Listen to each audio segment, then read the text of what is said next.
একটা গরুকে বিদায়ের শেষ মুহূর্তে কি আপনারা কখনো দেখেছেন? আমি দেখেছি। সেই রাতে গরুটা খুব শান্ত ছিল।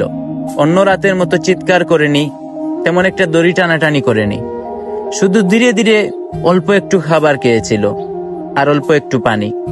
মালিক পাশে বসেছিল অনেকক্ষণ, হাত বুলিয়ে দিচ্ছিল গরুটার পুরো শরীরে, কিন্তু কিছু বলছিল না। গরুটার ভিতরে কি যেন একটা চলছিল, গরুটা কি যেন বলতে চাইছিল মালিককে। গরুটা খাওয়া থামিয়ে একবার মুখ তুলল। তার চোখের দিকে তাকিয়ে দেখলাম ভরপুর চাঁদের আলো আর একরাশ প্রশ্ন। গরুটা যেন মালিককে বলতে চাইছে, এই মানুষটা এত চুপ কেন আজ? মালিক বুঝে গিয়েছিল গরুটা হয়তোবা তাকে কিছু বলতে চায়, তাও মালিক মুখটা ফিরিয়ে নিল। তারপর রাত চলে গেল, সকাল হয়ে গেল।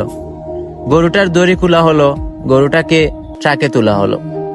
গরুটাকে ট্রাকে তোলার পর যখন ঘর থেকে বেরিয়ে যাচ্ছে, তখন গরুটা একবার তার গোয়ালের দিকে তাকালো।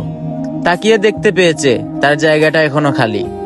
তার গতকালকের খাবার এখনো পড়ে আছে অর্ধেকটা। কিন্তু গরুটা কিছু বলতে পারেনি, কারণ সে তো বোবা। আস্তে আস্তে বিদায় নিল, তাকে হাটে তোলা হলো। তারপর গরুটাকে কোনো একজনের কাছে বিক্রি করে দেওয়া হলো। শেষ বিদায়েও গরুটা একবার মালিকের দিকে তাকিয়েছিল। তখন তাকিয়ে দেখে তাকে বিক্রি করার টাকাটা গুনা হচ্ছিল। তাই হয়তোবা গরুটা অভিমান নিয়ে চুপ হয়ে গেল।